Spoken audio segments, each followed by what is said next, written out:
In this episode, we're going to be talking about the top 15 things that you can do during your career fair, during your job fair coming up next week so that you can crush it, get a bunch of business cards, hand out that resume, impress some people, and hopefully get an internship or a job going into next summer, maybe over winter break. And as always, guys, I'm Jake Voorhees, and you are watching episode 45 of the 1% Engineer Show, where we empower young engineers to rise to the top 1% of their career.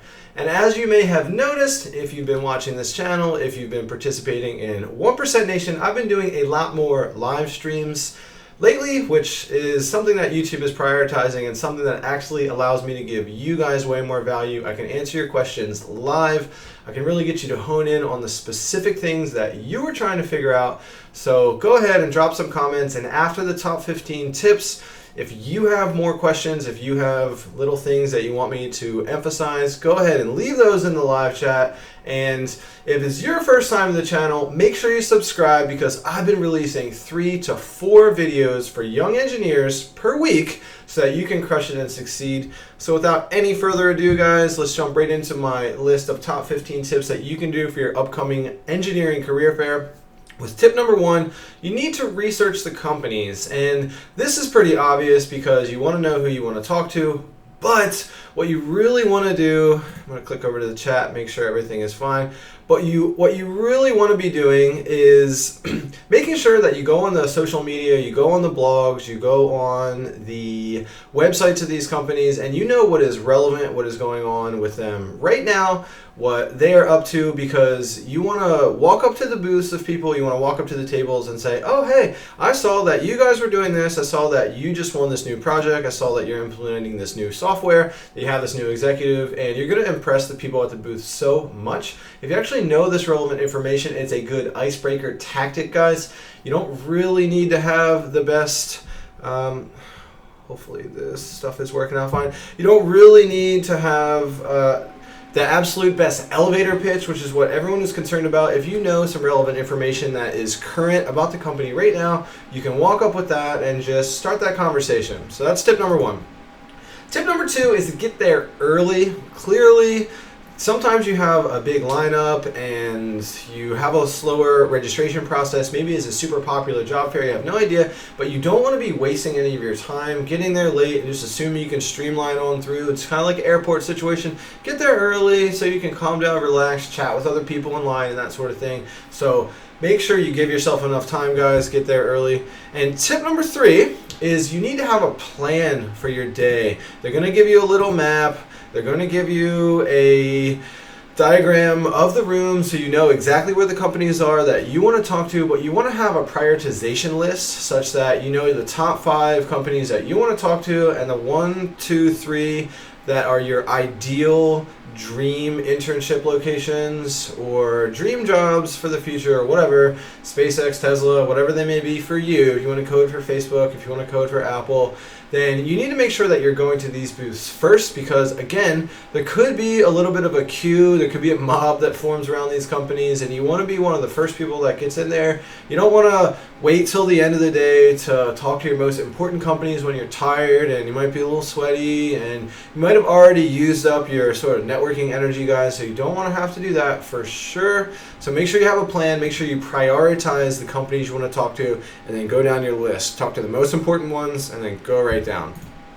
So I'm going to head over to the chat here, make sure everything's all good. But I'm going to keep right on going here, guys, with tip number 4. And I put this one pretty early after the introductory type tips, but this is my LinkedIn hack for job fair success, because what you can actually do is, if you're a little bit smart and you use the LinkedIn search feature, you can almost predict which employees from which companies are going to be attending that career fair. And how you do this is you make the strong assumption, in my experience this is always the case, but you make the strong assumption that if you have a company, let's say it is ABC engineering firm, and you're going to a career fair just like Hamza yesterday when I did a live mentorship session on YouTube Live. He's talking about going to a career fair at NC State. And if you are at a career fair at NC State, you can make the assumption that ABC engineering firm actually is sending somebody who went to NC State. So you can go to LinkedIn and use the search filters and say, hey, I want somebody who went to NC State, and I want a person who works at ABC engineering firm and who you can even say lives in, for example, the Raleigh area. And you can pretty much guess people who...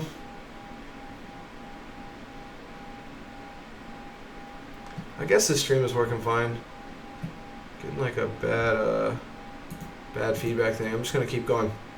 And you can pretty much guess who these employees are going to be who attend the career fair. I hope this is working. Seems to be okay. You can pretty much guess who's going to be at the career fair, guys, from these companies. If you use the LinkedIn hack and, again, you filter, you say, well, I want somebody who went to... Man, I don't think this is working well. Hope it's okay.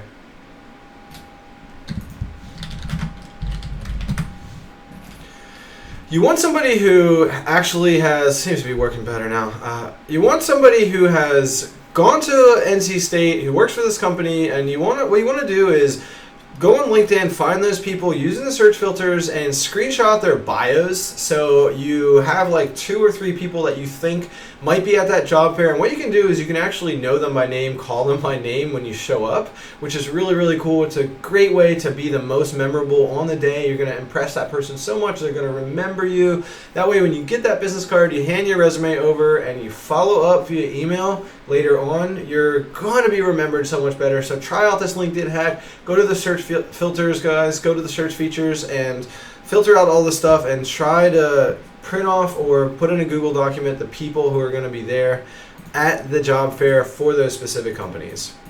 And tip number 5, guys, is spruce up your resume. Engineers are notorious for not having the best resume, notorious for just having like black and white, bare bones stuff and really boring. So what you can actually do as an engineer is you can look at resumes for other creative fields to make them a little bit more attractive, because the average recruitment person, the average recruiter only looks at a resume for 6 seconds before they judge it, and they either advance it into the pile or put it into the discard bin. So you want it to stand out. Also, guys, here's a nice little tip here within resume dynamics and resume tactics, but if you know the companies that you're going to be talking to ahead of time, what you can actually do is you can have resumes that are specifically geared towards and catered towards these companies. For example, say you're an electrical engineer and you're not sure if you want to do power, you're not sure if you want to do circuits, you can actually have a resume that's geared towards power and a resume that's geared towards circuits. And then what you can do is you can distribute the specific resumes that are a little bit more targeted to these companies versus another company, or there could be universities at the school. Maybe you're not sure if you want to go to grad school, so you can have one that's a little bit more research driven, a little bit more grad school focused. So that's something for you to consider, to have better designs than other people and to have resumes that are specifically catered to the types of jobs, the types of research employers that you want to be talking to. I really hope this stream is okay. Saying, I guess it's fine.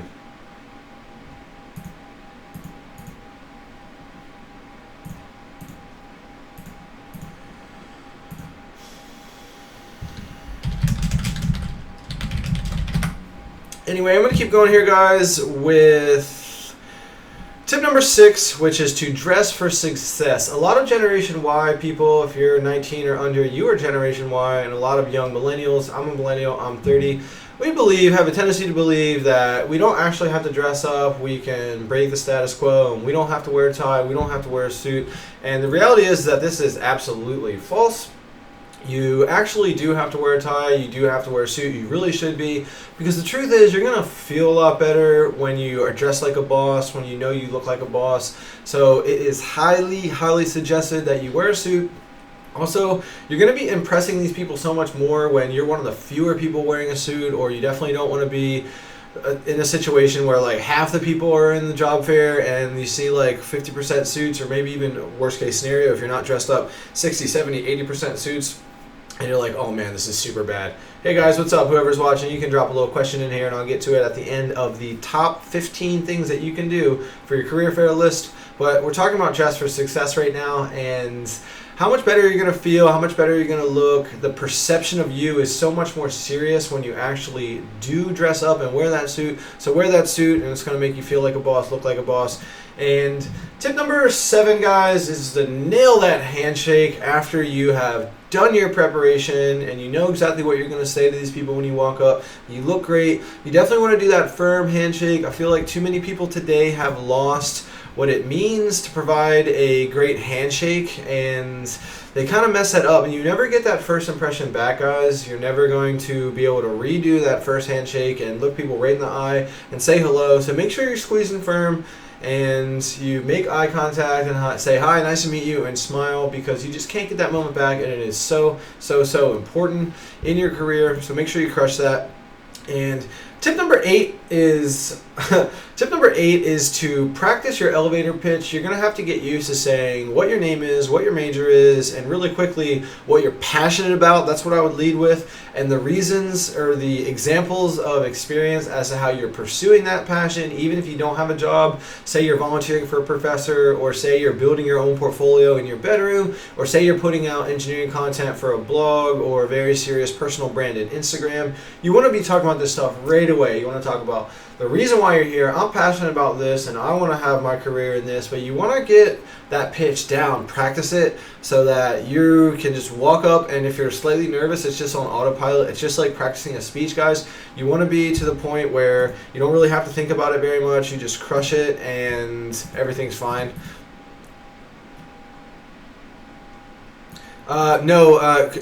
Eucedia, great question. I really do believe you want to wear a suit.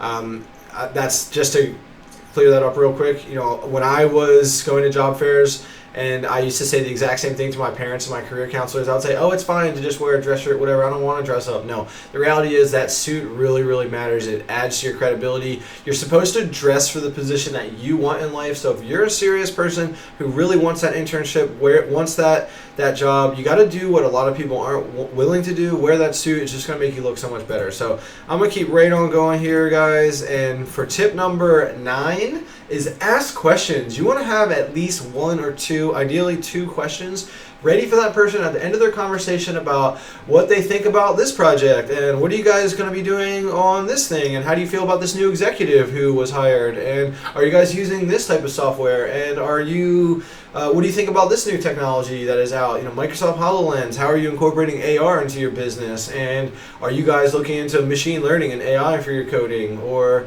are you using drones to inspect your bridges, or whatever it is. I just thought of all those off the top of my head.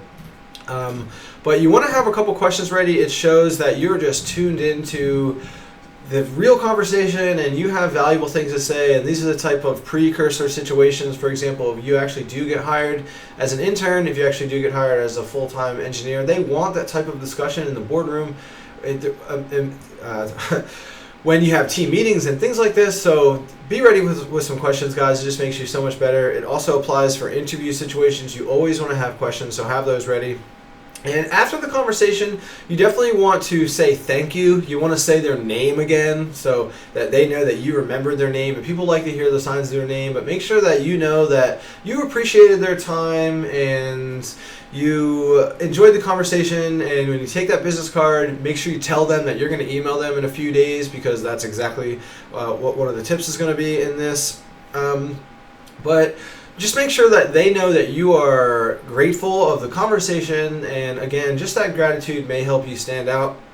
And really, I'm serious, guys. Repeat their name, because people really like to hear the sound of their name. So when they say thank you, say, oh yeah, thank you, Charlie. Oh yeah, thank you, Laura, for that little chat. I really appreciated your time with telling me about your company and upcoming situations. What's up, Flarecracker? Guys, let me know if this video stream is okay, because I'm actually getting a weird red health indicator for the video stream. So just let me know. Let me a little bit of feedback, Flarecracker. If this video stream is looking kind of whack, let me know. I want to kind of get some feedback from you guys.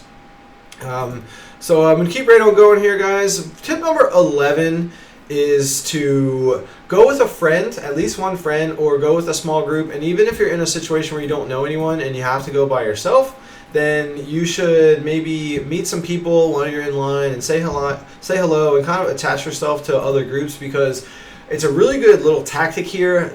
For example, if you go with a friend or if you know some other people there by name and you're in conversation with somebody at a booth and you're about to wrap up and your friend is kind of sitting there waiting and lingering, you can introduce that person to your friend and say, oh, have you met Brian yet? Oh, have you met Sally yet? And what happens is you kind of are skipping the line that whatever's going on around you, you're kind of creating this personal situation where you are suggesting to Steve from ABC Engineering that he talks to Sally from your classroom, or maybe even met Sally that day, but you want to be there with a little squad because it can give you little ideas and little breaks. You can chat with your group, and maybe you can even use that group to leverage into networking with other small groups. But the best little tactic here with going with a friend, going with a group, is to be able to introduce each other while you're talking mid-booth moment. So it's just a really good little micro tactic. So highly encourage you guys to go with a little crew. Guys, when you're people who are watching the live stream right now, let me know. Say what's up. Let me know where you're from. Let me know if you're going to a career fair coming up, and let me know whatever questions you have, and I'll answer them. So we'd love to just respond directly to some of your questions. Also, let me know if this stream, I'm getting some weird video health indications here on YouTube, so let me know if the stream is looking okay. And tip number 12, guys, just going to keep this rolling. I don't want to waste too much time here, but just like I mentioned already, make sure you're really taking the time to network with other engineers. Not all the students from your university are going to go to a job fair, but the ones who are ambitious. The ones that are going to go out there and win in their career. So take advantage of this opportunity while everybody's looking good and feeling good, to chat while you're waiting in line, while you're waiting to talk to an employer. I mentioned this already a little bit with the team thing, but just really make sure that you're not on your phone while you're waiting in line or while you're waiting to chat with an employer. You want to be talking, heads up. Thanks, Miri. I appreciate that. You want to be heads up. You want to be aware of all the other people who are around. And when you make eye contact, smile at these other students, just like you would be if you're leaving class. Say hi, say what's up, ask them what type of engineer they are. Try to get the conversation going out of them, and then you can make new friends, you can network. And these are people who you may be able to collaborate with later on in your career. You may be able to refer each other, and you never know. Sometimes at networking events you can meet, or career fair events, you can meet lifelong professional friends. So definitely take the time to talk to everyone else. And tip number 13, it may seem a little counterintuitive, but sometimes students forget. Make sure you get business cards from these people when you talk to them at a job fair, and also ask their permission or mention how you're going to email them in 2-3 days and thank them. But you want to be collecting those business cards, and you really want to be using those business cards. You shouldn't wait 3-6 months to email people, because you're going to be irrelevant by then. They're going to have forgotten about you by then. So make sure you actually use those business cards with those people. And that's tip number 14, guys, which is to follow up and make sure that you start that relationship after they know you, and they can match actually your face to your resume to this email that's coming in. And it's going to help so much more if you're one of the 3 people who emails and follows up and says thank you, that when they actually review your resume, you're already standing out. So it just highlights you a little bit more. It shows your character. It shows that you're professionally communicating. It shows that you're serious about wanting this job. It shows that you're ambitious, guys. So go ahead and follow up. Make sure that you're doing that. And I would not wait very long. Don't do it next day. I would say wait like 2. What's up, Clay? Sounds good, man. No worries. Let me know whatever questions you have about job fairs, and I'll answer those later. But thanks for stopping by the stream. Really appreciate it, man. Clay Peter, Maryland represent. But just make sure that you're following up with these people that you meet at a job fair, guys. And tip number 15, 5 times 3, 15, is to make sure that you are maintaining and you are keeping these relationships going with these people that you meet at the career fairs. Because if you just email and say, oh, thank you for the opportunity to have a conversation with you, blah, blah, blah, you want to email them again in 2 weeks, 3 weeks. You want to actually advance the relationship, and if you can get responses, or if you can't, what you want to do is follow up every week. Send an email on like a Tuesday or a Wednesday at 10 a.m. or so. Not Mondays, not Fridays, guys. Don't do that. It's not the best time to send emails. That's probably a video topic all in itself. But you want to keep sending emails, keep that relationship going, and then after a series of emails, maybe after like a month or 6 weeks, you should invite that person to lunch, invite that person to coffee, and chat a little bit more. And this is where you can actually have an informational interview, or you can just go right for it and ask for an informational interview to go in and rattle off all the questions you have about that company and allow them to get to know you. But make sure, the key here for tip number 15, guys, is to make sure that you're actually building real relationships and that you're accelerating those relationships, you're growing them over time. Because if you aren't actually advancing it from meeting them at the job fair and then the thank you, then they're again going to just forget about you guys. So those are my top 15 tips for crushing a job fair, for crushing a career fair coming up in your engineering semester this fall 2017. And if you're liking these videos, guys, if you're finding value from the 1% Engineer Show, consider subscribing, because I release videos 3 to 4 times per week for engineering student success. And if you guys are in the chat right now, there's a handful of you. I'm going to get to your questions and we can have a little dialogue. Just keep this video going. But look out for my next video, guys. Episode 46 will be coming out in a few days. But otherwise, I'm going to go over to the live chat and just have a conversation with you guys. So thanks again for being in this live chat. Miri, Clay, Usadia, what's up? I'm going to get over to Usadia's question. He says, do I have any advice if I'm going to a career fair during your first year where you don't have any experience? Well, great question, and this is actually one that I get a lot. People are self-conscious about what they have to offer on their resume. They're not really sure if there's very much. For example, Hamza yesterday when I did that 2-hour live mentorship session. Great question, by the way, Usadia.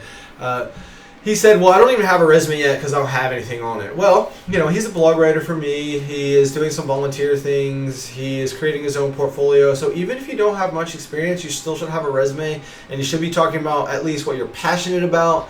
You can potentially create a portfolio of the engineering projects that you've done at home already. You can use any sort of volunteer experience. You can use any sort of job experience that isn't related to engineering. For example, I worked at a grocery store. I was a chef. I was a camp counselor before I was even in college. So they like to see that you're working jobs and you have the responsibility and that you're actually ambitious. If you're in sports, you can talk about that, how I'm on this team, and it shows that you're committed to something. It shows that you can actually work in a team. If you play a musical instrument, like if you're in band, you always have things. If you just watch TV your first 18 years, then that's a tough conversation. But you probably have some things that you have been doing which are pretty much equivalent to the other 18-year-olds of the world out there. So don't worry about it too much. But what you want to talk about, if you don't have much experience at all, say you were never on a team, or say you've never worked a job in your life, or say you don't really have much of a portfolio, what you want to be talking about is current events in the industry as to why you are even having this conversation with them. Talk about your passions. People love to know that they can have a conversation with a young person about their passions and help inspire them and help them find their path. And maybe just talk about the reasons why you are having conversations with that person in that moment. So that's what I would suggest to you. And if you have any more questions, go ahead and ask them, and I'll get to those now. But there's not a whole lot of people in here. I didn't really announce this live stream, which is totally fine, because I really wanted to just get out the top 15 list, and so far it's just been an experiment. I have some stream problems that really didn't help. Today I streamed for like 5 minutes with no audio until a couple people told me that it wasn't working, so I had to restart, so that's really not that good. And I'm getting this live stream sort of negative red ball, so I don't really know if that's good or not. But thanks for watching, guys. As always, leave some comments below about your engineering career fair, about your engineering job fair coming up, and thanks for watching 1% Engineer Show, guys, and stay hungry on your quest to be a 1% engineer. Cheers!